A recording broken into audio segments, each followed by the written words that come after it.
Bietjie drop. So, 1 2 1 2. 1 2 1 2. Nog. 1 2 1 2. 1 2 1 2. 1 2. Ander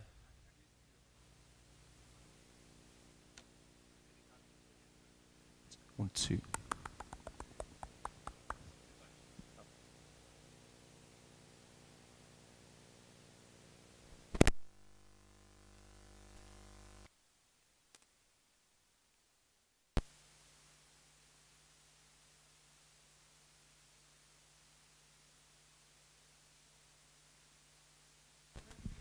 One, two, 1 2. 1 2. Hoe klink hy nou? 1 2. 1 2. Is very clean. Julle, jy's oulik hoor. Is so very clean.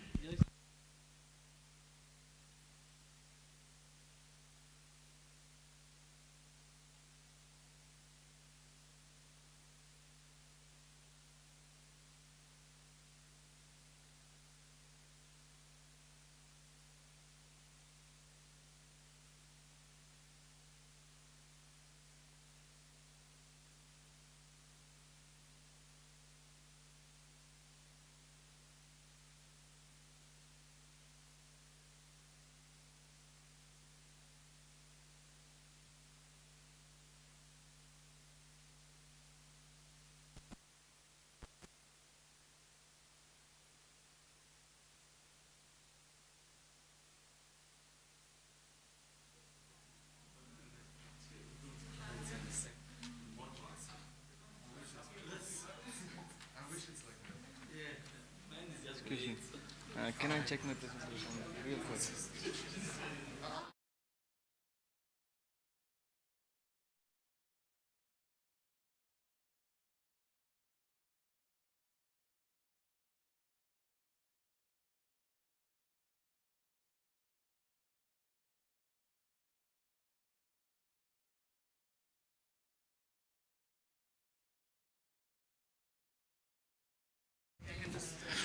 One, two, testing, 1 2.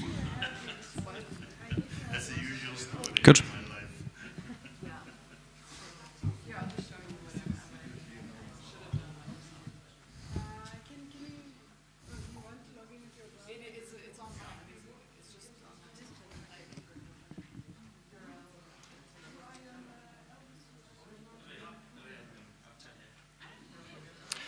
One, two, 1 2, testing, 1 2.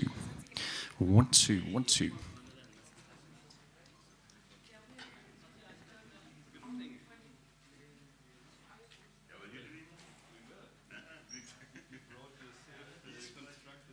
Yes, I didn't get around to change it, but it's still basically okay, I think. You're too good to me. It's like sort of 1990s art, I guess. Maybe I can your introduction. No, maybe 15 minutes or something like that. On the start of the okay, show me because what you do is we usually let this just make sure that you guys get this stuff. So it's not official.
she's going to bring him on. Okay, yes, no problem. But if it's not, I don't need to. It's just like Sometimes the problem is that the marker is too thin really to see from the distance. It doesn't work specifically if you have the video conference, then people have to zoom in, so that's not, if you can do it, that's probably a good idea. Yeah, I have already the slides I need. This is like just so people can, when I'm talking, they see the different types of You see, you don't really have that much time. This is the thing. Yeah, The time that yeah, it takes from there to do something, it's 1.5 minutes gone already.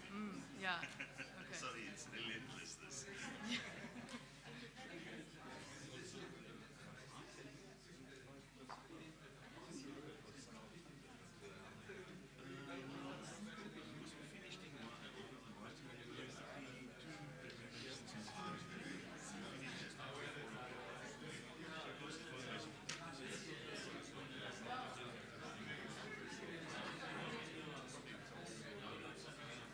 Yeah, then one can do something. You can allow that, and then you just take only questions. Very good. Thank you very much. I just organized quickly with you guys that they put up a notice for people that want to log in at 9 o'clock. That they can just see that we start at 9. Perfect. Very good. As they said. There I did something that I told myself I should not do. I'm trying to hide it away. And now I'm stepping. Oh man. Okay, there we go. Just remember, so red is the second. That's red. Close it. Close it is. The first one is yellow. Yeah, that's right. Awesome. From that way. Okay, I just quickly check there with the other guys.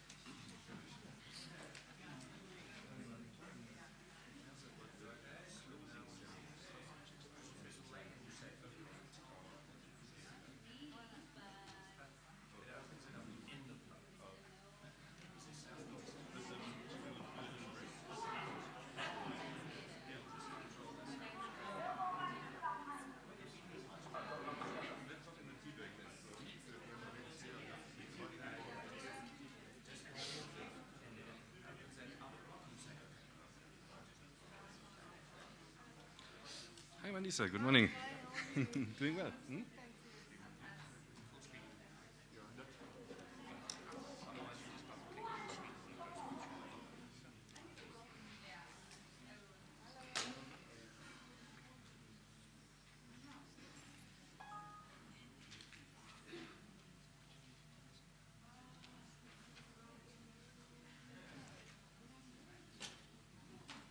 So at least I'm sorted.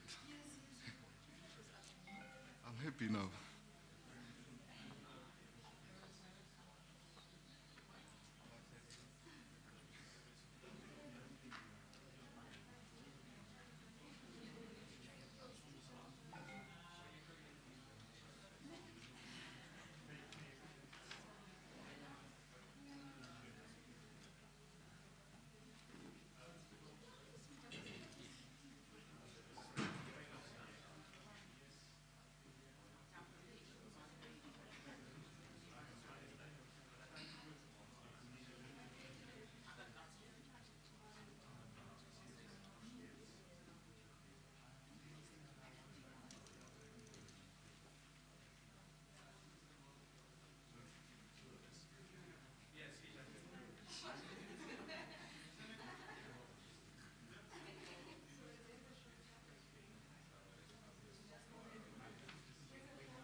So what we have is we also have the Twitter. Yeah. So there will be Twitter messages coming through here, questions. So can we ask, Priscilla, that you fit this situation and you can, let's say, ask the Twitter questions or whatever. Yeah. Yeah, that's very 21st century. So. We'll see if it works. So they handle it then from the back. They will scroll it. You can see there. So it's not, you can read it nicely. Okay.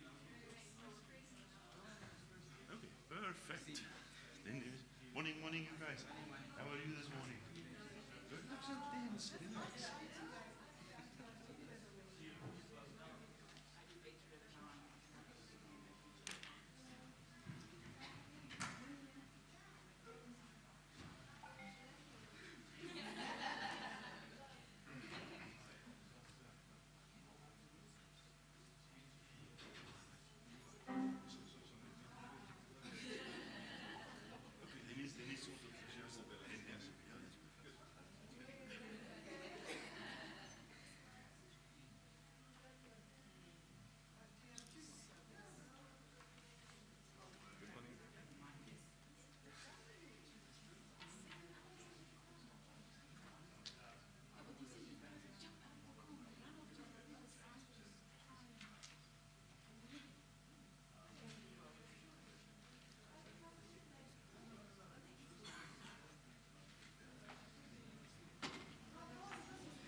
Goeiemorgen allemaal, good morning everybody. Just a note that we have allowed some additional fat into the system. So we will formally start in about 15 minutes. So you can still relax a little bit, powder your nose and whatever you want to do. So we will start just after 9:15. The guys from external, they know, people logging in, they see we will start soon. So you've got 15 minutes, okay?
I thought you were following me. Yeah, because I wanted that you were going somewhere. You want to? It's fine. You presenting after tea time? Yes, Yeah, yes, we but- can load it tea time. Then. It's Okay. fine. If you want to work on it. But I can. No, I'm not. Are you So done? yeah. So Oh, I thought okay. I wanted to just leave it, but I thought that you were going somewhere. Yeah, it's paused, but it's Okay. work.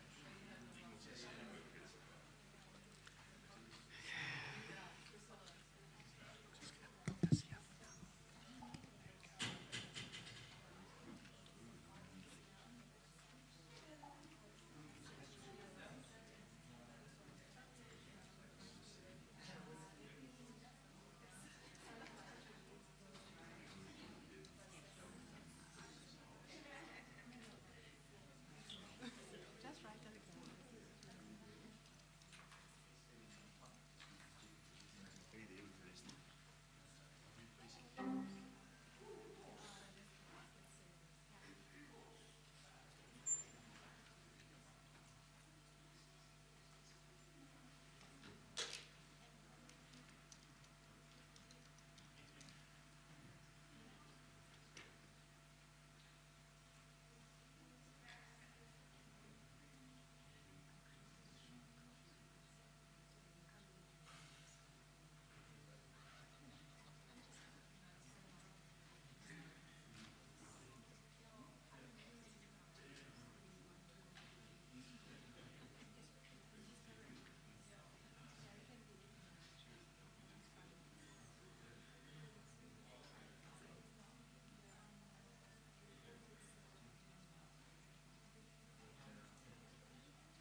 Everything set? It's not a Microsoft platform, but it's still a station. That's good.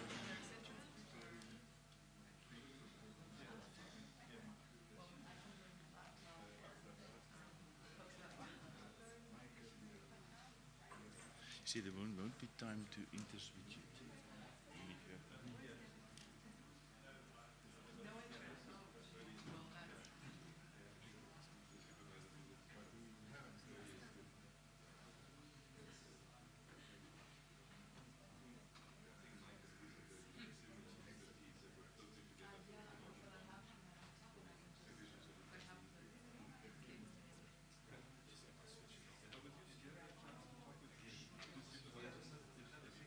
No, I don't think we should take it on a flash drive.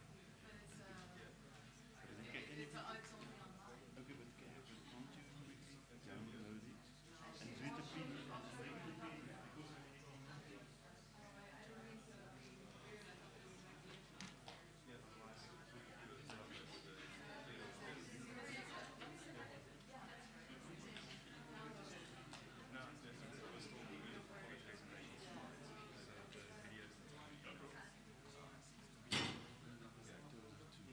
To download it and convert it to a PDF. And then you can it's Filuru is the first one.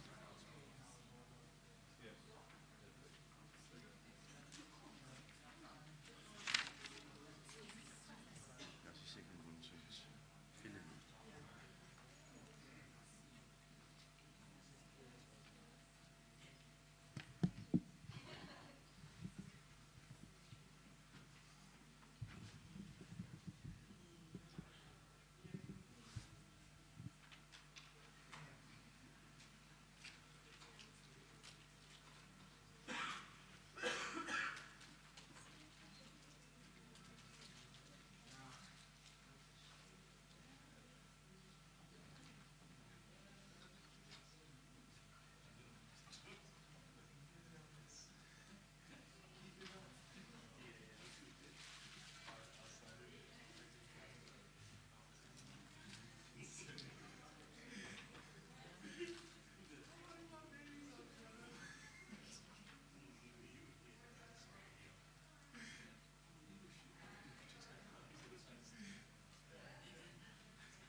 Wat is die? Ek net sien as ons net die voorstelle. So ons kan nie net hierdie voorstelle afsit lyk my nie. Die elektriesiens het dit so basies. Jy het altyd so, maar dit beteken ons gaan waarskynlik so present, né?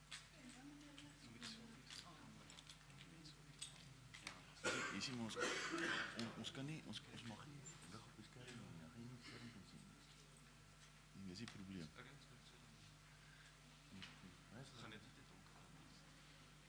Ja, so een slide is miskien genoeg. It's much easier to read this way. Ja, when it is something. Potentially puts people to sleep. Can we have just one slide? Ons draai net gou eens.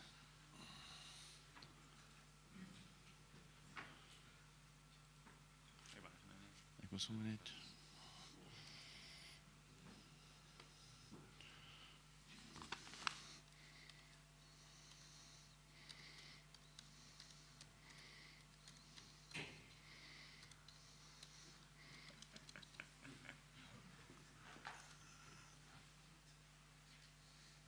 I think it's better like this.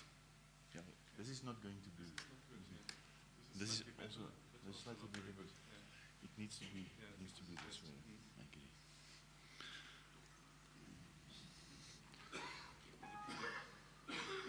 Given was saying the projector in the other hall is stronger, so there is a bit of Yeah, dimmer. but it's this is the problem that these guys are now decisions. Yeah. You always want to have this. Yeah, that's perfect. Yeah. That's right. What is usually nice is if you have a spotlight over the speaker, then you can make everything dark. And that's how you see the speaker. Let me just check with Vandisa. So we are in. That's the director.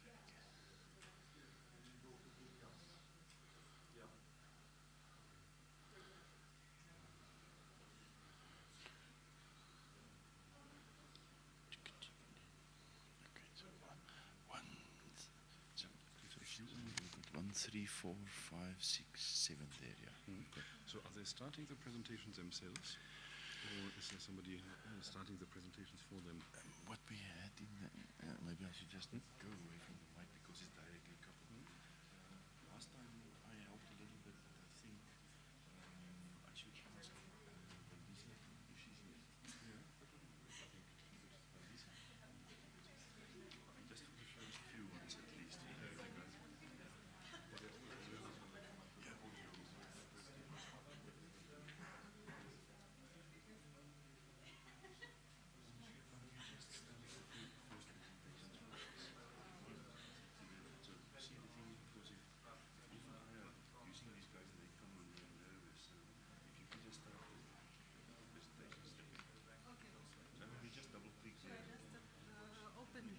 It's already open, so you can just double click there, I guess.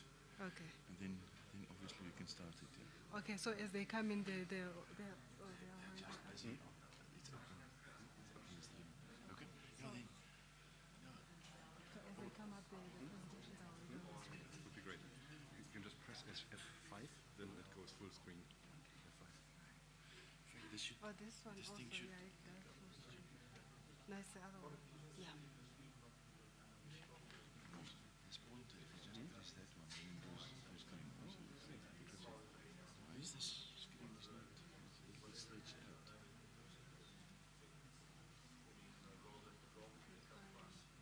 It's okay. This one is dark. So that one is dark and that one is what I always do. I just tell them what goes on in terms of it. Okay, so this one is the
two lights. So when we do an introduction or when we change questions, then we keep it switched on. Good point. Then we just do that when they start. Yeah, that's good. Very good, thanks.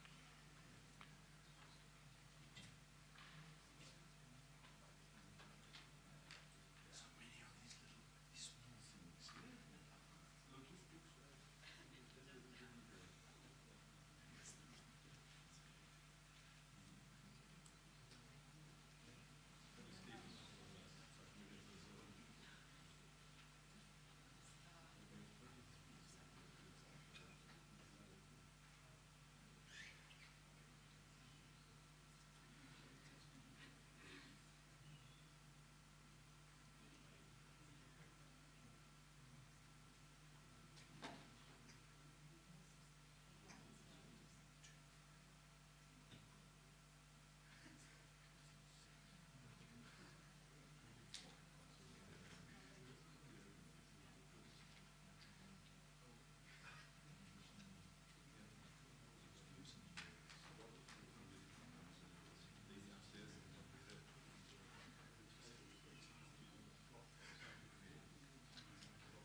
Which one is it?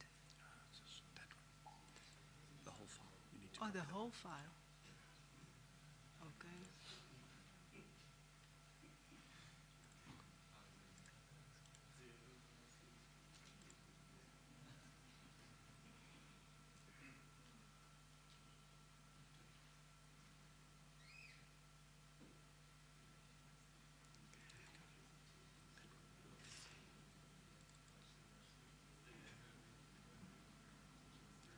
just loads.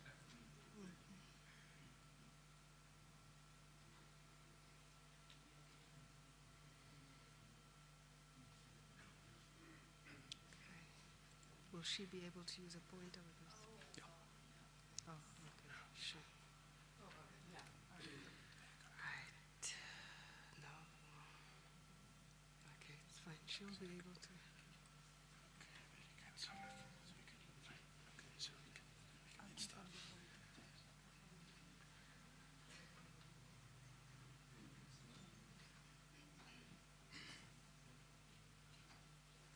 Are we live? So we can go?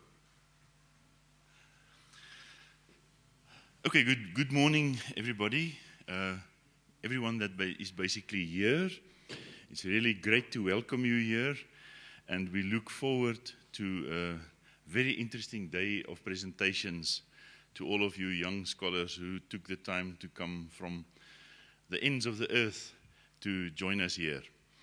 Also, a big welcome to everyone who is logged in some distant place, specifically colleagues from IASA in Vienna. We really hope you enjoy this day of presentations. I'm pretty sure it will be very entertaining for everyone. And then finally also, thank you very much to all the supervisors and guests who are basically here. Before I give over to Dr. Ulf Dickmann, who will chair the first part of the first session, just a few quick announcements to make sure that everybody understand how we will go about. So when somebody asks a question, please wait that the mic comes to you, the microphone comes to you. If you do not do that, then nobody from outside on the video stream can hear. So it's important that when you ask a question or when you make a comment that you wait for the mic that comes to you. Secondly, we have the opportunity from externally to communicate or receive communication via Twitter. and they will be displayed, the Twitter comments will be displayed here on the screen just behind me, and Dr. Priscilla Mensah will handle those questions and comments, should there be too many of them. So we therefore asked also colleagues watching from outside, if you've got questions or comment, please do not hesitate to contact us via Twitter. A third thing, I've got my contraption of lamps here, so for all the presentations all the presenters, just to be sure, you will see the yellow light coming on after 4 minutes. So you've got 5 minutes to do a presentation. The yellow light comes on after 4 minutes, then you know you've got 1 minute to conclude your presentation. Then when the red light comes on, please, then you must finish within 1 sentence about after that. Okay, so we will be very strict. If we are not that strict, we're not going to make it through the day. So please take note of the lights. Then I have to apologize. I have to travel to Europe today. So after lunch, I will not be able to be here, but Dr. Ulf Dickmann kindly agreed to handle the session after lunch and also make the concluding comments. So thank you very much for that, Ulf. Then one thing that I just realized we have never said, and that is the Vice Dean from the University of the Free State side, Dr. Martin Tuaborwa. He had to also leave very urgently to Morocco to represent the Free State University there. But he will be back in a week's time, then you will all be able to also interact with him. And then finally, before we start formally with a program, just if you need to go to the restrooms, they are just on the right here and out about 20 paces and then just around the corner. Also, we are forced nowadays to just talk about an emergency plan. So if something happens here, then please come down orderly and then go outside and then collect on the lawns on the outside. We don't foresee that something like that will happen. So it's my pleasure then to ask Dr. Ulf Dickmann now to introduce or make a few opening comments and then basically introduce the first speaker. Thank you very much, Ulf. Yeah, good morning, everybody. A warm welcome to you also on behalf of all YASA colleagues, and many thanks to Andre and Priscilla for setting up this first symposium so nicely. I'm quite impressed with the technology. We have 2 cameras pointing at you and streaming this all around the globe. We have this Twitter wall, and at least I've never given a talk when there was a Twitter wall, so I think you can be quite proud to be safely arrived in the year 2014. The purpose of this session is to bring you together, both among yourself as young scientists and with your collective of supervisors, as a scholarly audience now going forward for 3 months together. And this is what we hope is the spirit of the program, that you are very interested in what you are doing, respectively, that you are looking forward to learning about new subjects and new dimensions of research that could also be relevant for your further career. So this first event where everybody has a chance to speak about their topic is very much in the spirit of sharing and of listening to each other and learning from each other. I'm sure that all of you have given many presentations already in your universities to disciplinary audiences, and maybe not so many have had a chance to talk to interdisciplinary audiences, crossing department boundaries and communicating in a way that is understandable by a broad collection of educated people and citizens. This is an art that needs to be developed, and I can strongly recommend developing it early in your career, because when you write grant proposals, some of the texts that you need to write for them will have to address a broad audience and not just your peers, so it's very good if you learn how to do that. And sooner or later you will also be invited for giving talks to a wider public, and then being too disciplinary is certainly counterproductive, so learning to avoid jargon, learning to make your topics seem relevant, and explaining why you are fascinated and enthusiastic, these are all skills we need as scientists, and there's a certain responsibility to the wider public to communicate effectively why we are doing what we are doing. Then I would like to encourage you not to be nervous, despite these lofty words I just said and about the purpose of this event. It's just a familial setting. We have a few supervisors, hopefully on the video stream, but otherwise it's just us, and nobody will chop your head off if something goes wrong. So please be relaxed and enjoy the day. The last thing I wanted to say is it's very nice if you can ask many questions. And especially as young scientists, please don't hesitate. Don't let the old guys ask the questions. You are here to be the core of this group, so please always think of a question you could ask and make sure that repeatedly during the session today you ask a question. That's how we get a lively discussion in which everybody participates equitably.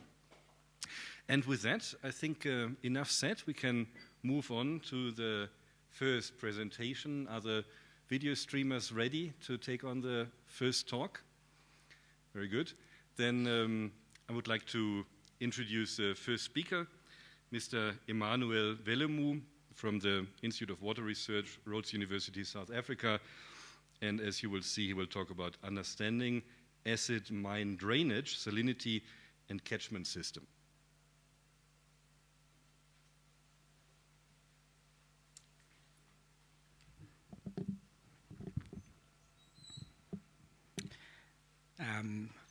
Morning, everybody. I've already been introduced, but I'm Emmanuel Velemu from Rhodes University, the Institute for Water Research. And my project title is Understanding the Socio-Ecological Aspects of Acid Mine Drainage and Salinity in a Catchment System. And my supervisors are Dr. Ike and Prof. Mike. So, I'll start with... okay, the point is working. Can I get the mic? We know that we all live on this planet, which we can term it as a catchment system. There are different activities taking place in this planet, which is... Okay, thank you. Which we can term as a catchment system with different activities taking place in the world. So in the same way, if you look at the river system, as we can see, if we can look at the river system, there are different activities taking place surrounding the catchment system. And these different activities, they've got an impact on the ecosystem itself. We've got things like mining, agriculture, and we talk of irrigation activities, and all these, they impact either positively or negatively on our ecosystem. And we've got people that are making use of these ecosystems for different purposes. For instance, people get fish from water, food, medicinal benefits, things like that. And all these activities, they've got an impact on our ecosystem. So I'll dwell much on mining and agriculture, basically because of the impacts that they have in terms of acid mine drainage and salinity. When we've got acid mine drainage, which is coming from mining activities in our catchment system, for instance, in the upper areas of our catchment system, you find that usually when there's coal mining, acid mine drainage is produced because when they're extracting coal, they break off this rock called pyrite. And in the presence of oxygen and water, we end up with acid mine drainage and salinity. And these two are linked because in acid mine drainage, there's also production of sulfates, which is sulfuric acid. And then when it combines with other cations, it leads to salinity. So these are the problems that we have, and these are the main challenges that South Africa actually is facing currently in terms of freshwater resources. And we need to find ways on how to manage them.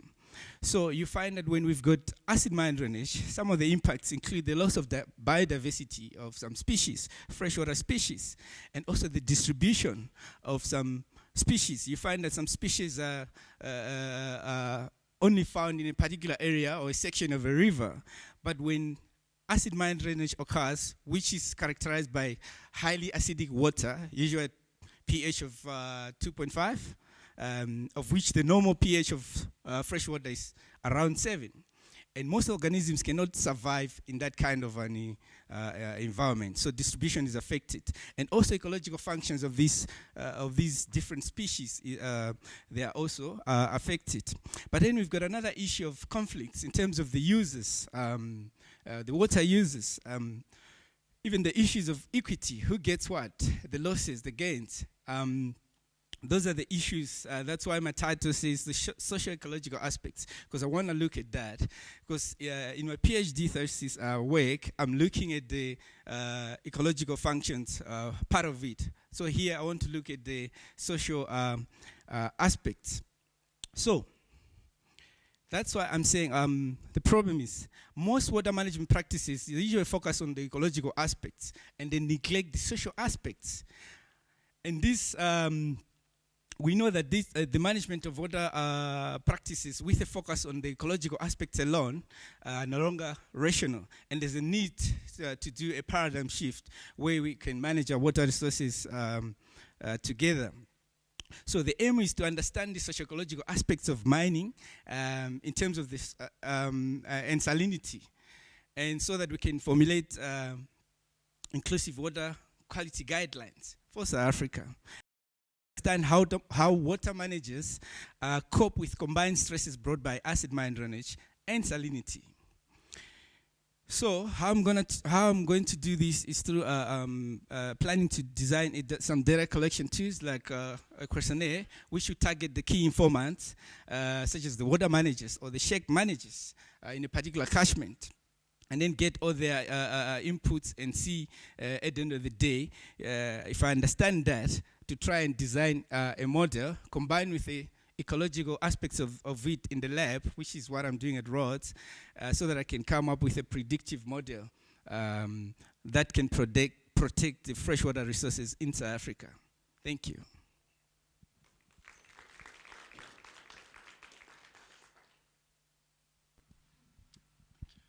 Yeah, thank you very much for this nice and brief introduction. We can ask some questions now to the speaker, and please be creative and proactive. Who wants to ask a first question? Yeah, Priscilla, very good. Thanks for that lovely presentation, Emmanuel. My question is, how do you see your research impacting policy on mining and water management in South Africa? Thank you for the question. The thing is that we are scientists, and we need to do the groundwork so that we can inform the ministers, okay, this is what we find, so that they can incorporate into the formulation of their policies to say, okay, these are things that scientists are saying, this is what they found. And then we advise them to say, okay, so it's supposed to be like this. Please manage your resources like this. So the minister should be able to formulate those into the policies that do manage our freshwater resources in South Africa. Maybe I could follow up with a question here. The Upper Oliphant River is your area of case study, I understand. Yes. And could you elaborate a bit on your policy connections? You talk about the minister, so is there some linkage already with the political actors in that system? And also, how is the data situation for your study? Yeah, actually in 2010 there was an interministerial committee which was established to look into the issue of acid mine drainage in South Africa, and basically to look into acid mine drainage. And they actually acknowledged that the problem is, the issue is quite a big challenge, and scientists need to do something about it because the damage has already been done actually, and it's still happening. So that's why we're doing this research, to answer that, to respond to the queries that the ministers had come up with, so that we manage our resources. And in terms of data, there's so many research that has been done so far, but most of the studies, if you look at acid mine drainage, they focus mainly on the heavy metals part of it, because when we've got acidic water, when the water is acid, it usually leads to breakdown of sediments and leading into heavy metals. So most studies focus mainly on heavy metals. And most of the time neglect the salinity part of it. That's why I'm coming in with the salinity, because it's a big challenge in South Africa and it's an increasing challenge. So there is data, but we still need to do more. Thank you. Yep. All right. Harold. Harold Anagon, University of Johannesburg. I would like to refer you to a source of data, the work of Professor McCarthy at the University of Witwatersrand Geology Department, who has extensively studied the acid mine drainage from the coal mines of Mpumalanga. Thank you. I'm in touch with you already. Yeah. Good. Are there further questions? Yes, I see one over there. Do we have a mic for the gentleman?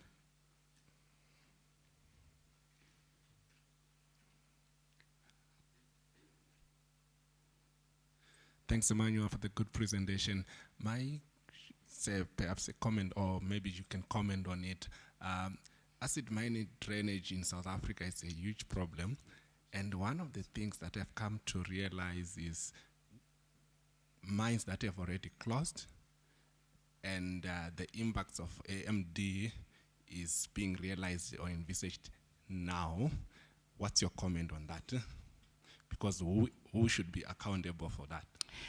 Thank you. That's why I said earlier, I agree with you that the challenge is quite big. We acknowledge that there's that challenge. And that's why I want to look at this, the socio-ecological factors, issues of politics. I mean, who takes care? I mean, what are the politicians saying? What are the municipalities saying?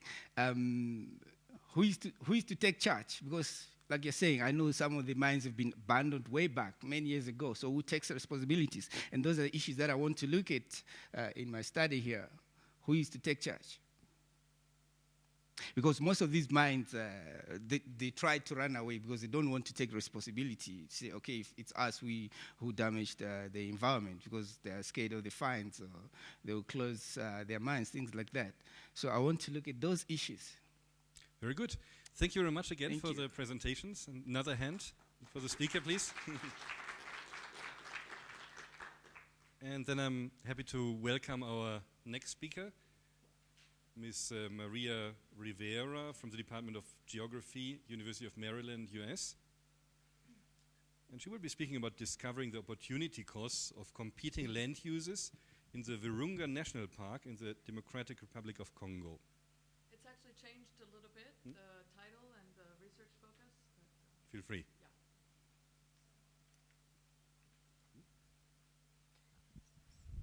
Okay. No, it's fine. I will just...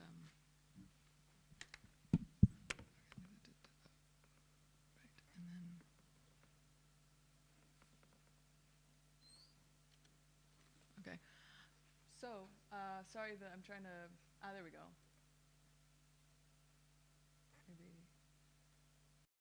Can you read the fonts there? Is that yeah, or okay. So basically I've been focusing a lot on, can everybody hear me? I don't like mics. No? Oh, okay, gotcha. So I've been focusing about like 6 years or so on this one environmental policy mechanism that was that came about in the international policy. The UN, climate change summits are really good avenues to discuss different policies, and they somewhat influence national policy, domestic policy decision-making and funds, and they also distribute funds, of course, the World Bank and the UN. So this mechanism came about in 2007 in Bali for the COP13, the Conference of Parties there. And so it's been evolving since then, and there's, everybody had a lot of high hopes about this because it is a mechanism to deal with the issue of climate change, but also biodiversity, ecosystem conservation, like multiple benefits, a bundle of benefits. And so it was supposed to be this, I don't want to say not a silver bullet or anything like that, but just a really good mechanism. But so now I'm going to try to look at this critically. because it can, even though it can be the lesser of evils, like mining, drilling, what other extractive activities, it can also be, have other effects like land grabs and land tenure issues, what else, etc. So anyway, so I'm going to be looking at the governance in a particular country. It's well established now, since I was saying since 2007, we're in 2014 now. So, through the help of multilaterals and bilaterals, Norway, actually, has funded a great deal of this. And when I was saying before that people had high hopes about this mechanism is because, has anybody heard of the cap and trade, just to avoid jargon, but carbon markets, cap and trade, the EU ETS, the European Union Emission Trading Scheme.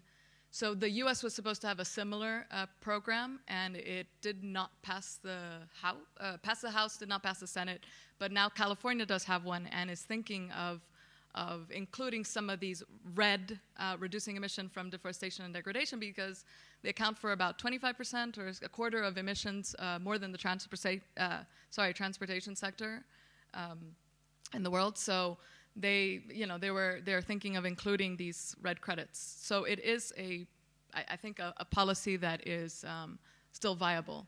And my focus will be on the governance of that in the Congo. And like I was saying, basically the principle is this Latin primum non nocere, do no harm at the very least, so. And hopefully some co-benefits like poverty reduction, biodiversity, etc. So these are my supervisors, same as Emmanuel, Mike and Ike, and okay. And I'm Maria, sorry. So governance is, I'm going to look at the way these red funds will flow from international sources, either markets, like I was saying with the carbon market, et cetera, or funds through multilaterals, bilaterals, and how these decision-making actors will manage and distribute to either project-level activity or landscape approaches. And my methodology is just at this point literature review, and I've already been in touch with some of the folks in the National Red Coordination Team of the DRC and the World Bank, Forest Carbon. They have a Forest Carbon Partnership facility to help plan a strategy for every country that's a member, and the UN Red as well. So, right. Any other suggestions for methodologies? So, and basically, this is the Congo, and that's the huge rain, apart from the Amazon. So there's like 3 major rainforest tracts, the Amazon, the Congo, and Indonesia, the Southeast Asia, Indonesia, Malaysia, Papua New Guinea, But so the Congo has really relatively low rates of deforestation right now. It's mostly subsistence activities. So it's not really a threat at this point, but actually IASA has a Congo, specific Congo biome model. They have a GLOBIOME model for different regions, but they have one for the Congo too. So one interesting, another angle could be to look at some of the projected deforestation drivers. And so these are projects, sectorial projects, I guess I want to say, that are that have standards. They're individual projects. Actually, maybe they're not sectorial projects. They're more project level activity. But they're hoping, and then to integrate it with the government oversight by the National Red Coordination Team, so that they become more landscape approaches. And so here, I'm not going to go through all of these, but if you look at that tree right there, these are all the different forest carbon projects in the DRC. There's like a lot of them. So those are individual projects, and I'm going to look at just the governance of that. Yeah, it's done. It's my time. Yeah, okay. Okay. Yeah, thank you.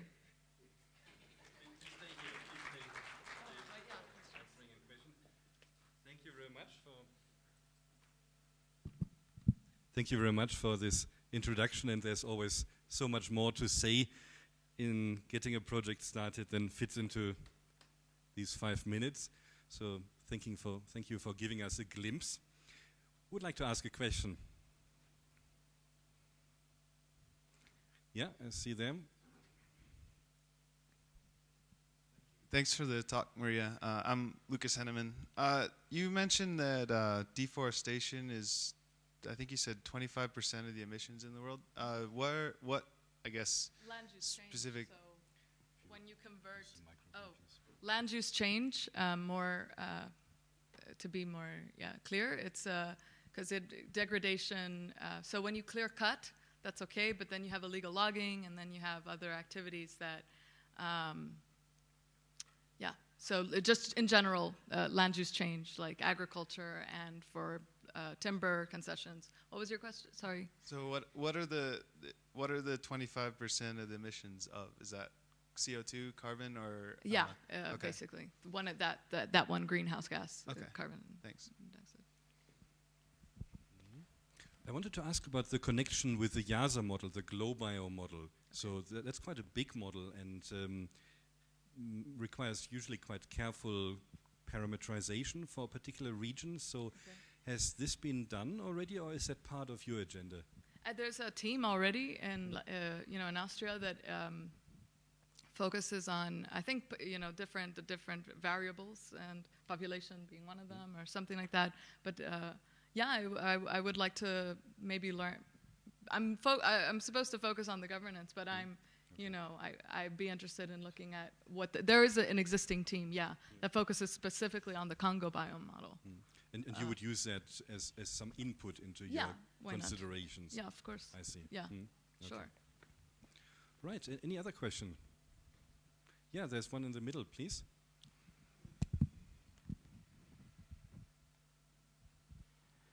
Just comment. My name is Togozan from University of Western Cape. When one is focused on governance, the immediate expectation would be to look at the components of policy, laws, and institutions. Sorry, can you repeat that? To look at the what? It's just an observation. Components of laws, policies, and institutions. Yeah, so if that has been clarified, then probably a researcher would now zero down in terms of 3 components of policies, laws, and institutions, and therefore it to be highlighted that this project then would either focus on policies or laws or institutions.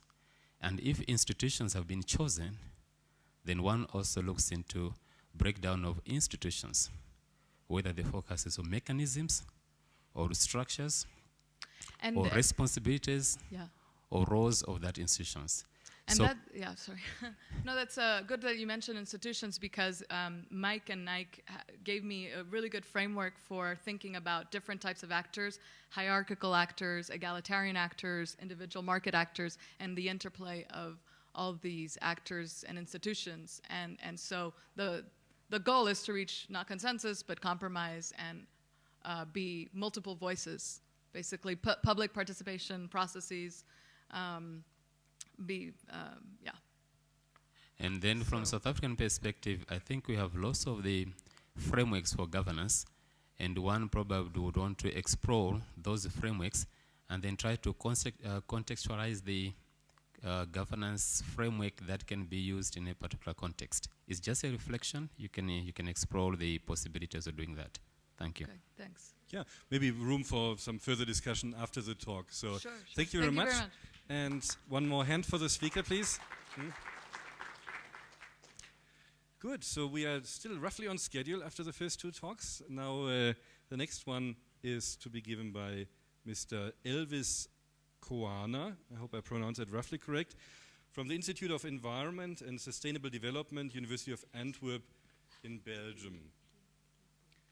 And he will speak about climate change adaptation and sustainable development, an action research approach in Limpopo Province, South Africa.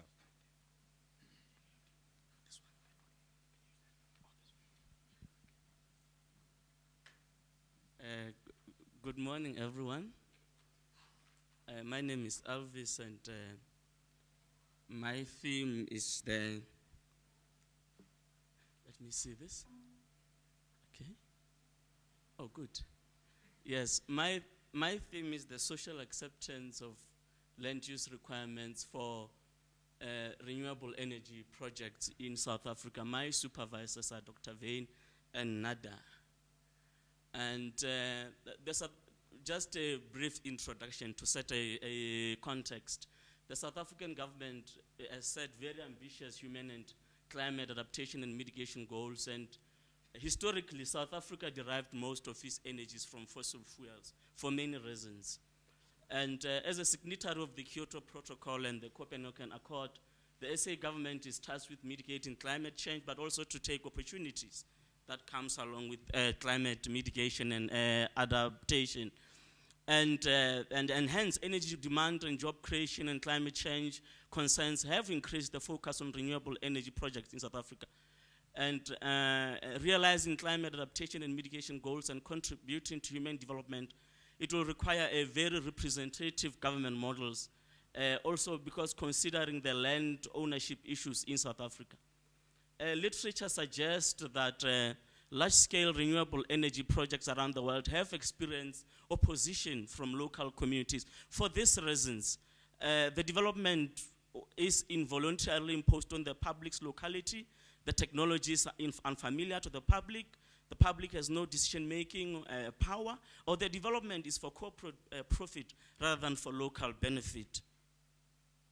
And my research objectives are to explore the governance issues surrounding social acceptance. Social acceptance is mainly divided into socio-political acceptance, community acceptance, and market acceptance on land use management in large-scale renewable energy projects in South Africa, and also to investigate the social implications of that, but also to propose a stakeholder participation typology for large-scale renewable energy projects in South Africa, to map the competing interest, and but also to develop a representative government model or a framework, and also to benchmark international best practice on land use management and renewable energy generation, because there is a lot of work that was done on, that is what's done on the social acceptance of land use change for renewable energy projects in the world, all over the world, actually. And this is going to be purely a desktop study, and I'm going to get information by searching search engine via the UF's library, and I'll use the following keywords: social acceptance, land use management, renewable energy governance, public participation in South Africa. And I'm going to take this and conduct a thorough literature review on the following, on land use management, public participation in renewable energy projects in South Africa. And my data analysis will be through a critical assessment and synthesis of the literature, but also I'm going to use a computer-aided qualitative data analysis. I'm still going to attend the training on SPSS and Atlas, so I'll decide then which one I will use after attending both trainings.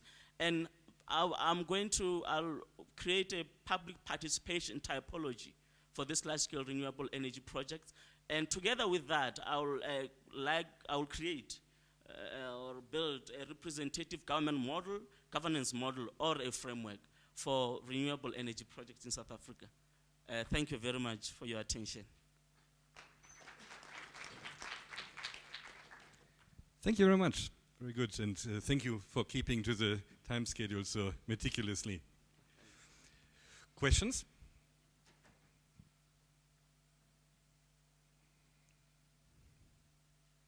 Maybe I can start with one. You were saying that you would have a twofold approach, literature review on the one hand, and then you were also ambitiously trying to develop a model. So for 3 months, that's quite a lot. So how do you think that will work out in terms of work plan? Yes, I think it's very feasible. It is a model, not in the sense of a computer model, anything. Let me say a framework. That is better, because if I say a model, I'm not referring to a computer model, no. I'm referring to a framework, which it will be possible. It will be possible, yes. And can you say a bit more about this framework? What are you aiming at? Yes, what I'm aiming at is that most of the literature that I've went through, the problem is that South Africa has a national policy framework on adopting renewable energy, you know, but this national framework is sort of has to be complemented by local laws, by local processes, local mechanism, because if it only comes up from the national government, it is imposed, you know, on the locals. The locals, these projects might experience oppositions from the locals. So I'm trying to find out on the three. I'm trying to develop the mechanisms, the tools, the typologies that can be used to involve locals in the process, in a typical project life cycle. That's what this project use, to be involved in that process, from the initiation phase until the handover, even through to ownership, even if it's legal ownership, or even if it's just a sense of ownership of the project. Okay. And that is what I will be doing. It's yeah. Wonderful, thank you very much. Yes. We have now questions, and I see two over there. Can the microphone be brought to these people? Oh, you have one first. Okay, Tina, go right ahead. Hello, thank you, Elvis, for this nice presentation. So my question is, the land use for renewable energy production, will this compete in South Africa with land use for food production? Is this a problem, or to what extent is this in the mind of people also? Well, in South Africa, I think that's why one of my objectives is to try to map the competing interests. You know, one of my objectives is to map the competing interests and try to find solutions to that. I'm not at the moment. I'm not sure of which competing interests are there and where the siting is and all of that. But I hope to find that out. I don't know. Maybe there is. I just want to find out. Maybe there are competing interests, and if people want food instead of. Just a second. Oh. The question was first with the gentleman behind you, yes. And then let's try to be quick because the schedule is running. So a short question, please. Thank you, Elvis. My name is Leonard. Mine is rather a comment in a way to help you. Can you go back to the other slides, the one showing the objective and the research question? Yeah, to me, I feel that this is rather too much for you to accomplish within 3 months. Look at the research, the objectives, it's up to 6 bullet points. And then the questions you have to answer is up to 5. I was wondering how you'll be able to manage it within this limited period. Thank you. Thank you for the question. I think it's because I won't be doing any field work, I think. You know, it'll just be a desktop study. So I should read a lot and write a lot. That's what I should do. But I thank you for your comment. I will try to meet you again after this, and you contribute to my study. Thank you very much. Thank you. One last question by Maria, please. I was just wondering, a couple questions. What type of renewable projects are you looking at? Any that uses land up, that uses upland. Like biofuels or? Yeah, biofuels, solar panel, wind. windmills. Okay. Yeah. And you might be interested. Have you heard of the Clean Development Mechanism? That's the UN one that funds individual projects, and yes. And they have standards for looking at the social. So you might want to look into the CDM projects here. They have they might have projects in. I know they have a ton of projects in China and Latin America, but they might have some in South Africa. I don't know. I'm going to look at that right away later in the evening. I'll be up on that. The CDM. Yes, thank you very much. Wonderful, thank you very much, and it's good that we get some nice discussion going. CDM. Thank you very much to all of you, and I'm happy to hand over the chairing to Andre. Thank you very much, Ulf. I think this is what is so fantastic. So I want to encourage you to please continue to do this discussion, because this is really when we look at cross-policy and cross-catching research, this is really what is important. But we jump now from Europe or Africa, depends on how you want to look at, to India. So our next talk is basically Mr. Tejas Raval from the Department of Architecture and Planning in Roorkee, India. And the title of the talk is Planning for Sustainable Transportation System in that district in India. Thank you very much. Thank you, sir. Good morning, everybody. So my topic is sustainable road transportation system in Kanyakumari district. Actually, this Kanyakumari district, if you can see in the top left corner, it is in the southernmost tip of India. Sorry. It is in the southernmost tip of India. And here in the yellow, if you can see, that is the Kanyakumari district. This district has an area of around 1,600 square kilometers and population about 1.8 million. So the current population density is around 1,000 persons per square kilometer. That is really high, but if we exclude the reserved forest, and as per the reserve forest, that means as per the Indian law, no settlements is allowed in this particular forest. So this increases up to 1,627 persons per square kilometer, which is really high compared to the national average, that is 324. So all the pressure, population pressure and vehicular pressure is on this particular road, that is National Highway 47. It is a national highway and it passes through number of cities, Khuzithurai, Takalai, Nagarkoil, Kanyakumari, and number of towns it passes through. So I'll show some photographs. I hope you are able to see it. This is the national highway, if you want to believe it or not. Yes. And because of the bad, yes, and lot of encroachment is there and a lot of on-street parking is observed. And because of the weather conditions, because it is in the southern Cape of India, it receives 2 monsoons and lot of rains are there. And because of that, the road conditions are always poor because of lack of maintenance and all. And at the junctions, it is a really beautiful picture. At the junctions, because of the encroachments, urban functions, and high density mixed land use and multimodal vehicular traffic, this situation leads to increased congestion and increased travel time, a lot of pollution, carbon emission, and stress amongst the road users and whatnot. And surprisingly, I'm from India, so I should talk about Hinduism and religion also, because religious encroachments are also somewhat found in few parts of that national highway, and these are the encroachments which nobody can do anything about. No political interventions or social. In fact, society only will resist if you want to move that out. And here in the Nagarkoil, this one, it is in between the road. This temple is in between the road. So national highway is going, and in between the road there is a temple, and people come inside to worship and all. So this is the congestion levels at the peak hours. So, and people are in great need of a solution or an alternative, like a helicopter bus or something.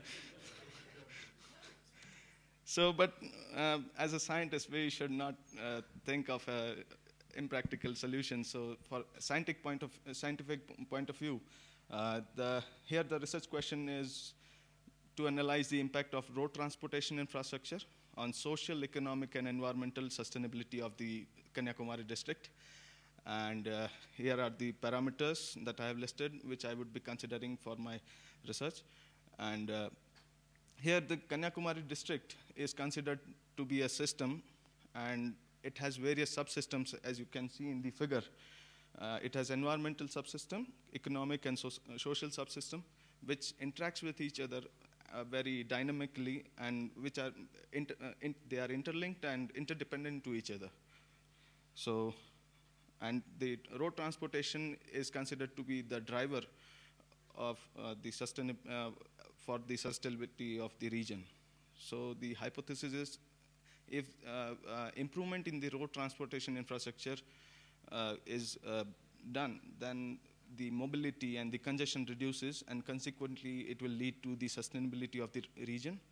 And so that the objective for the study would be to establish the correlation between the road transportation infrastructure and socioeconomic and environmental variables, and second would be to develop a dynamic model to determine this influence of those, and that too under very varied simulated scenarios. That simulations would be done, and third objective would be to analyze the plausible policy interventions.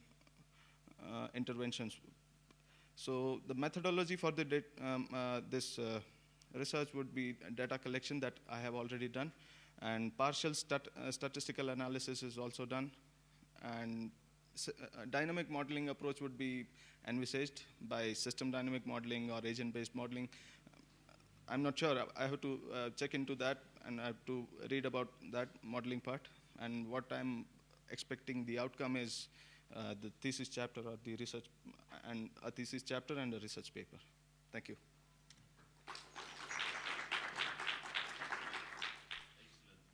Thank you very much. Can I ask you just to put the lights on, please? Thank you very much for the nice presentation. Some questions? Can I maybe ask? I mean, it's incredible to think that this is the transportation, the main transportation. Will you investigate also road transport versus potential train transport? Can you say a little bit about that, maybe? Actually, the rail transportation is dealt at national level. So, and this road transportation is a local scenario. Even though the national, for the district, if we develop the network of the district, road network of the district, it is a state scenario. It is a district scenario. It is dealt by the authorities of the district. And if we want to improve the rail network, then the authorities and the communication between the authorities at local level and at national level, it becomes a very tough task, because there is geographically, as you might be knowing, that New Delhi is in far north and this is in far south geographically, and many other problems are there. Yes, but I'll look into that, whether rail can be an option or not. Yes. Thank you very much. There's a question. Is there a microphone? No, you have to use. Sorry, can you just hang on? We have to use the mic, otherwise the people outside cannot hear. Sorry. Yeah, I was wondering, I like a little bit of transportation policy myself, and I'm wondering if there was any purpose or master plan for why that road was built. Is there a business center connecting one business center to houses or whatever? And you might also want to, and then another just comment, suggestion, you might want to look at multimodal transports and bus rapid transit in the case of no federal funds for trains or whatever. Bus rapid transit are really cost-effective forms, and you designate lanes just for the buses, and then you have stops, and that's more, cost-effective, whatever. Thank you. Yes, I know about that. Yes, I know about that bus rapid transit system. In fact, from the city where I belong to, we have a BRTS system. But here what I'm talking about is a region, and it is not a city. Even though it looks like a city, but it is a region of 40 kilometers by 40 kilometers.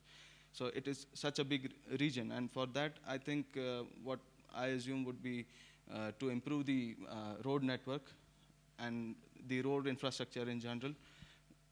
Because for this large region, proposing a BRTS would become economically infeasible, I suppose. But yes, this is a good suggestion. I'll also look into that. Thank you.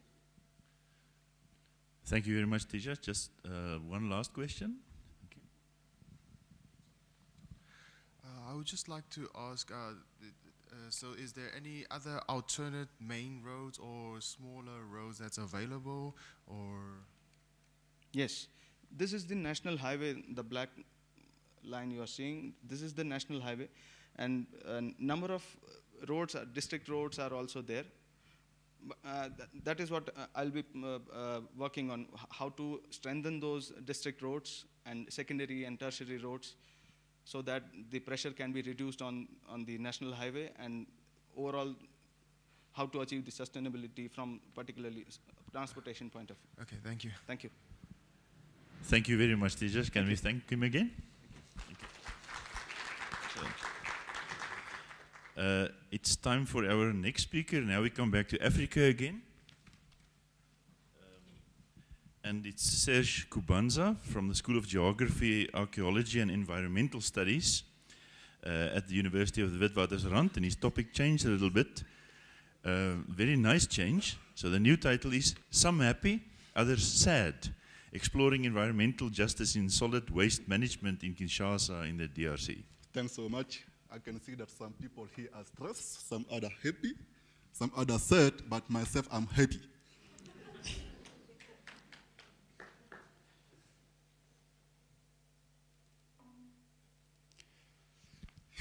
Because of the lack of the time, I'm gonna run. So currently there are fantastic debates that are taking place around the world, but the poor waste management situation in Congo and the perpetuation of social and environmental injustice remain a critical challenge in a country that has never known peace and its political independence. Which country is that? The DRC.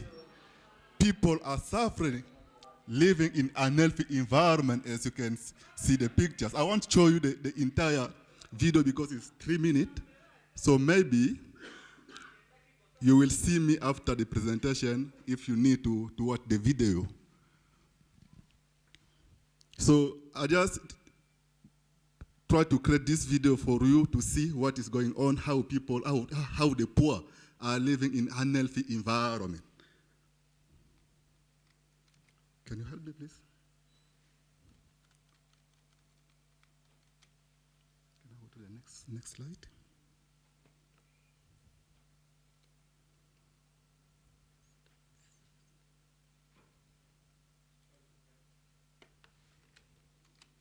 Okay, so this reflects the topic. As you can see, some happy, others sad. This is the higher income urban neighborhood, this poor income urban neighborhood within the city of Kinshasa. So these people are struggling. Is a small, I can say, is one of the municipalities that is composed of the young people. And these young people, after finishing the university, they can't find a job, end up by sitting on the street through livelihood strategies activities.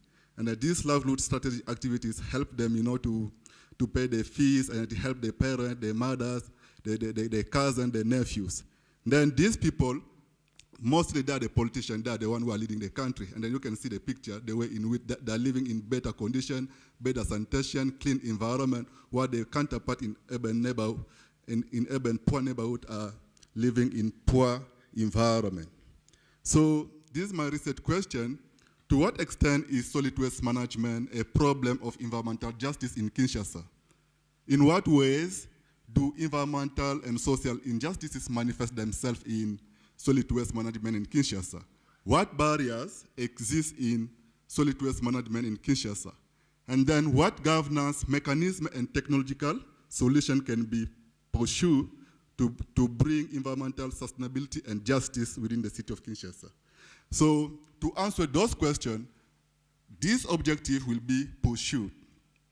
So the first one will be to assess the variation that exists in the quality of solid waste management service provided in different socioeconomic communities within the city of Kinshasa.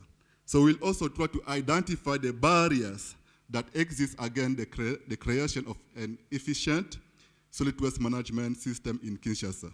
So we also try to examine the socio-political, economic, environmental, and technological factors accounting for institutional failure within the city of Kinshasa.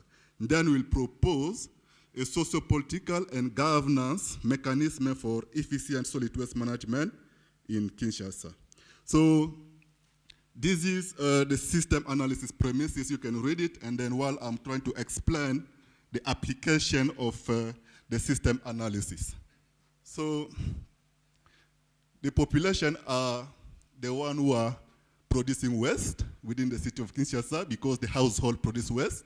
So their activities also produce waste. including all industrial activities.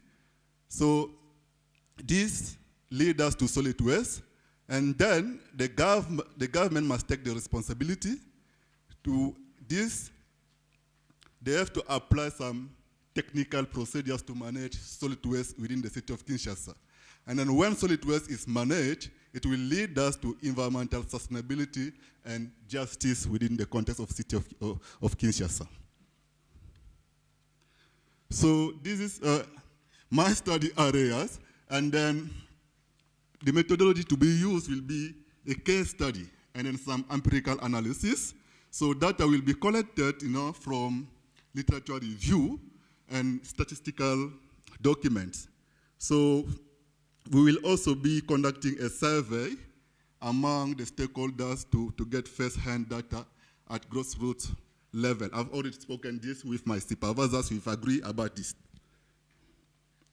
So expected result. So the paper will be published, and then it will be also part of a chapter of my thesis.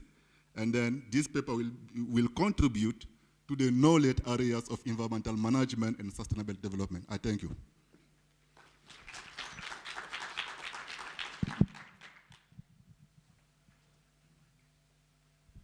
Thank you very much, sir.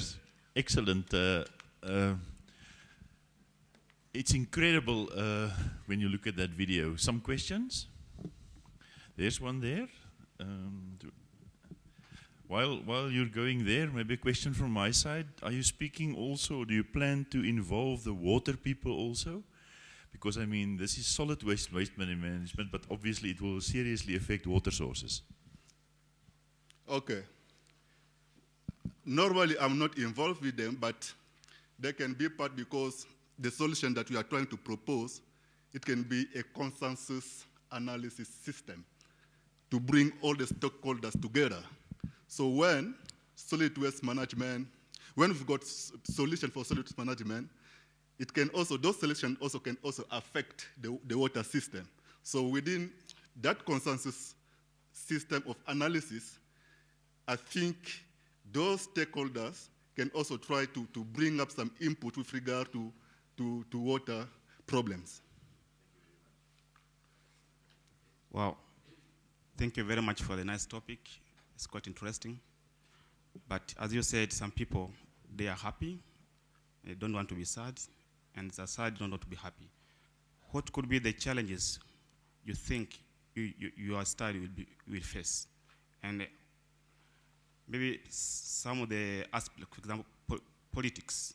So it's very difficult to talk about politics when it comes to management of some resources and some challenges. So what could be the problems and some solutions that you will tackle in your study? Thanks so much. As you can see the way I act like an activist, yes, there is a problem. I always say that as an academic, we propose, but we don't provide. We help people to know the truth. That is why, considering the environment of my country, and that you must know that environmental justice discourse is comparatively to be rare, not only in the DRC, but in sub-Saharan Africa as a whole.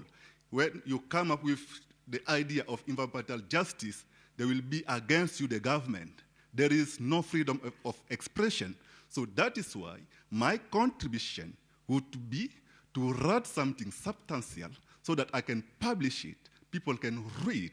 If there is an opportunity for me to go to deliver a presentation, a keynote, I will do so because I'm not afraid of dying.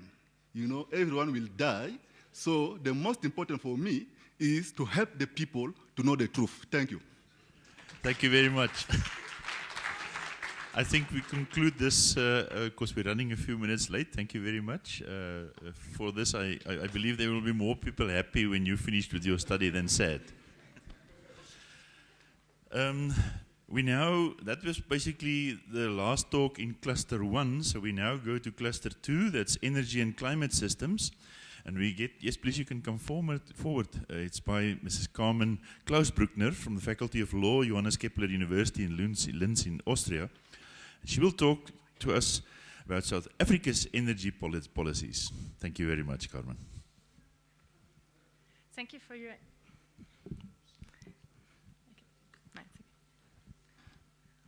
Thank you for the introduction. My topic has been a bit specified to policy and legal aspects of the implementation of the GAINS model. GAINS is the abbreviation for greenhouse gas and air pollution interactions and synergies.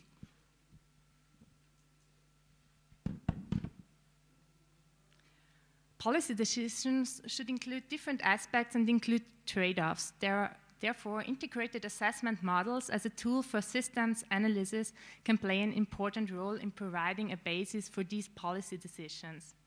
The GAINS model is such an integrated assessment model. It has a multi-pollutant and multi-effect perspective, and it is a cost-optimizing model that integrates greenhouse gas as well as air pollution, which is really important, especially when it comes to the implementation in South Africa. The GAINS model is well established in Europe and Asia. In South Africa, it is the case that South Africa is currently represented in a global GAINS model that does not contain country-specific data, and it also does not contain health effects. So the main focus of my project is to do an evaluation if the GAINS model can be a useful tool for greenhouse gas and air quality management in South Africa from a policy, economic and legislative perspective. This has to be seen as a conceptual analysis. It's a really broad topic, but it should be also a kind of a preparatory work to implement the GAINS model in South Africa. So the aim of the project is also to start a conversation that also includes multiple stakeholders. The project contains policy and legislation analysis and is focused on experiences made in Europe and East Asia, and should also include an evaluation of similarities and differences between Southern Africa and Europe and East Asia. It's very important to see if there are significant differences that have to be taken into account for a further implementation of the GAINS model. Another important aspect is policy, our policy macroeconomic and legislative aspects in the Republic of South Africa. So there will be a special focus on policy contradictions. So for example, we're trying to reduce greenhouse gas emissions could be done by an increase of electricity prices, for example, by carbon taxes, but this could have negative effects on local air pollution through an increased use of combustion fuels. So it's really important to identify these policy contradictions. Also, emerging offsets and the potential of renewable energies and nuclear power have to be addressed within this project. The analysis is based on policy papers like the Energy Integrated Resource Plan, but also legislative acts. So the outcome of this project should be an evaluation of the potential of GAINS for policy support in Southern Africa. And it should also include recommendations for the development of energy and emission scenarios. So thank you for your attention.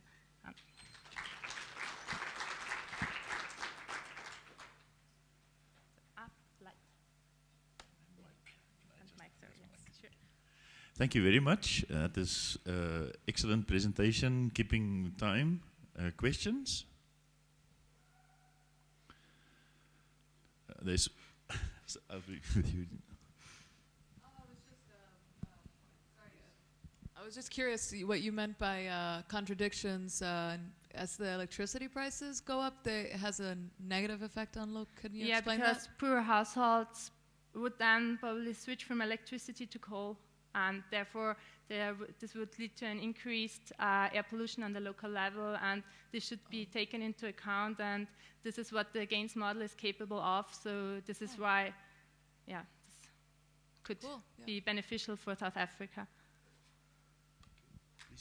Yeah, just a very tiny piece of terminological comment. Policy contradictions, one could also call policy trade-offs, I think, more appropriately. Policy is full of contradictions, if you want to put it so strongly, but making the best of trade-offs, that's the art of policy making. Okay, thank you.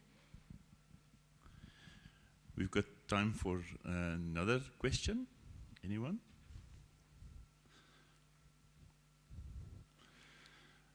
Okay, if not, then we're exactly on time. Thank you very much. Oh, yes, one. I'm sorry. No, it's just a comment that this week there is a review of the the greenhouse gas emissions.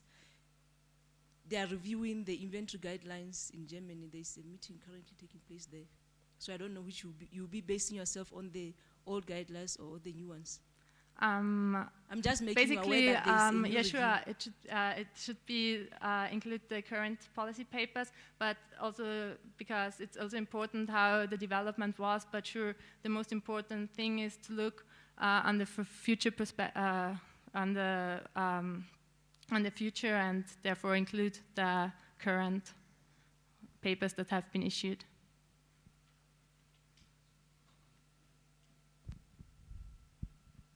Okay, thank you very much. Can we thank the speaker again? It's incredible how time flies, so we come to our last speaker of the session. And it is Lucas Henneman from the Department of Environmental Engineering, Georgia Tech. So now we go across to the other side of the world in the US. You will speak to us on impacts of emission changes in the southeast. So actually my topic has changed quite a bit from that title, but that's okay. Thanks for the introduction. I'm Lucas. I'm also working in theme 4 with the GAINS model, and specifically implementing it in South Africa. So the motivation of this comes from, like we've been discussing, South African government's policy goals. First, to encourage development, whether that's job growth, especially affordable electricity, transportation, and they also want to enact policies that are protecting the health of the citizens and the environment, and reduce greenhouse gas emissions. And like we've been talking about, a lot of times these come in conflict with one another, and finding a balance is important. So the GAINS model, which Carmen just talked about, the greenhouse gas, air pollution, interactions, and synergy model, is a tool that we can use to look at each of these kind of goals and put them all under one roof. It's been implemented in other regions, specifically Europe and China, but hasn't been fully implemented in South Africa. So my objectives are to use the systems analysis approach, like we've all been talking about this week, and GAINS is the tool that I'll use for this. I want to look at how applicable the assumptions made in GAINS can apply to South Africa, look at policies of the South African government, and Carmen and I will work together on which specific policies to analysis, and then this is going to help future work in potentially health analysis. So to do this, GAINS exists for South Africa, but a lot of the inputs are kind of from general global models. So these inputs need to be updated. As I look forward into applying the model, the specific policies of the government are important. Right, so this will fuel the work of developing scenarios, like controlling, maybe the government switches to 40% nuclear power or all solar energy. And then eventually estimate the cost and emissions benefits of each of these policies. So from this, I'll get an assessment of gains applicability to South Africa, and then the impacts of different policies on emissions in South Africa and the costs there. And here I've plotted projected SO2 emissions in South Africa. This is from the implementation as it is now in gains. So developing or using the local data, the specific to South Africa, not from the global model. This picture will change some, and I'll be able to look at, with different policies, where those emissions are going to go, if they're going to increase, decrease, and how much costs will be associated with that. So with that, I'll take any questions.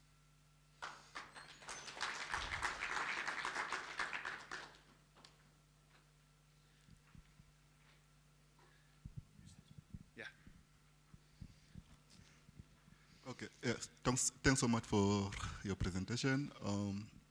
I just have a question. What can be the implication of the funding of these studies in a wider context, basically within the context of sub-Saharan Africa? Yeah, so this is, so you mean outside of South Africa? Or, okay.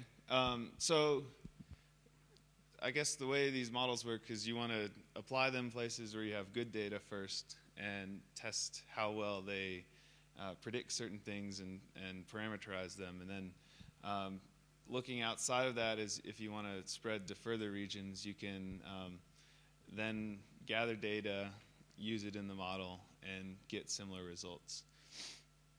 Did that answer your question? Anagon, University of Johannesburg. If I may add to that answer, you'll notice only in the last slide it put Southern Africa in brackets.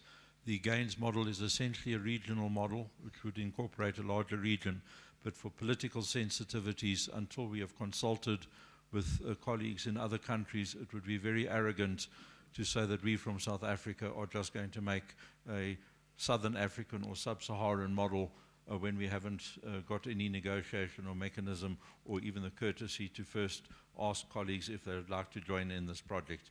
We do plan to do that, but it would be premature to make the presumption. Thank you very much, Harold. Another question? Maybe because I'm a more chemist and I don't know too much about this modeling, can I ask you, in this model, and maybe Harold, you can also answer, or how related is, for example, specific kind of emissions with the type of ores that are present in South Africa? I mean coal. So in different coal systems, you've got different amounts of sulfur. So obviously, if you use quite a lot of coal of the South African type, of some of the South African type, you'll have a lot of sulfur. Whereas in other places, lower sulfur content, that's not such a big problem. So how do you take that into account in a model like this? Yeah, so a model like this, and I'm still fairly new to gains, so I'm picking out the details as well, but there'll be what's called emissions factors, where for a certain amount of a certain type of coal that's burned, X amount of sulfur is released into the atmosphere. And that's something that can be adjusted based on the type of coal that's being burned. So presumably most South African coal would be similar, or we'd find a way to come up with an average coal that's being burned and then use that in the model.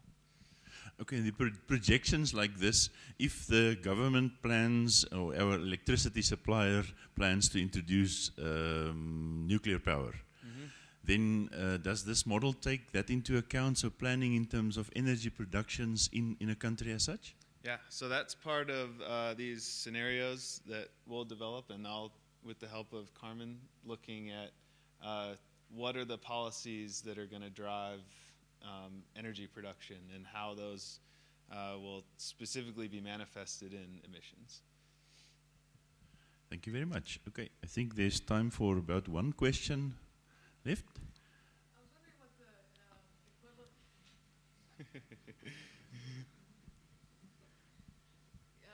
what the equivalent, sorry that I haven't looked at the equivalent of the EPA for South Africa, the Environmental Protection Agency in the US, and you know how they have the Clean Air Act enacted through it's a federal law or whatever. I'm wondering what the equivalent here is in Africa. Maybe you guys can look into that as well. Yeah, and one comment on that I think is that from what I've seen so far, there are a couple different government entities that are kind of forming policy on the environment. There are likely some that are more than others, but that'll be something I'm going to look into. Okay, thank you very much also for this talk, Lucas. Can we thank him again? And thank you to all the speakers and also all the contributors. Just one quick question that I wanted, or point that I wanted to make. As Ulf pointed out, please, we really want to encourage questions. And I think last year I said this, so I'm boring many people with this. But a clever guy once said there's no such thing as a dumb question. The only dumb question is the one that is not asked. So please continue to ask the questions. And then we will now break for tea. And as you can see, we're exactly on time. So can I ask you to try to come in here just 5 to 11, so we can start specifically at 11 o'clock. Thank you very much. So we take a break. Thank you very much for watching also from the outside. For those of you logged in, see you in 20 minutes.